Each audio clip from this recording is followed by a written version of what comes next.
ఆనాటి ప్రభుత్వం 10 సంవత్సరాలు ఎవరైతే దొరల పాలన జరిగిందో ఆ దొరల పాలన జరిగిన టైంలో వారి టైంలో కూడా ఏదైతే ఈ ప్రాణీయత చేవల్ల తుమ్మిడిహట్టు దగ్గర ఆనాటి ఉమ్మడి ఆంధ్రప్రదేశ్ లో సుమారు 5,600 కోట్లు ఖర్చు పెట్టిన ఆ ప్రాజెక్టు మీద వీరు ముఖ్యమంత్రిగా ఉన్ననాటి ఆనాటి ముఖ్యమంత్రి కూడా సుమారు 6,400 కోట్లు దీని మీద ఖర్చు పెట్టడం జరిగింది. అంటే 38,000 కోట్లు ఖర్చుతో ఆ ప్రాజెక్టు సుమారు 16,40,000 ఆయకట్టుతో వస్తదని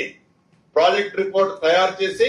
38,000 కోట్లతో స్టార్ట్ చేస్తే దాంట్లో 11,650 కోట్లు ఉమ్మడి ఆంధ్రప్రదేశ్ లో కానీ రాష్ట్ర విభజన తర్వాత గాని ఖర్చు పెట్టడం జరిగింది. అటువంటి ప్రాజెక్టుని కాదని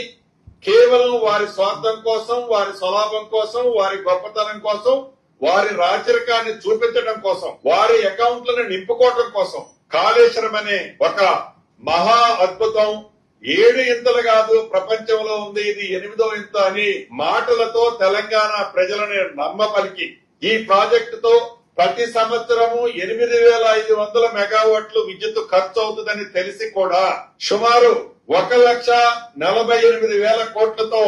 విడతల వారీగా ఆర్ఈలు రివైజ్డ్ ఎస్టిమేట్లు చేసుకుంటూ వస్తూ సుమారు 1,08,000 కోట్ల రూపాయలు ఆనాటి ప్రభుత్వాలు ఈ ప్రాజెక్టు మీద ఖర్చు పెడితే వారు అధికారంలో ఉన్నప్పుడే ఏదైతే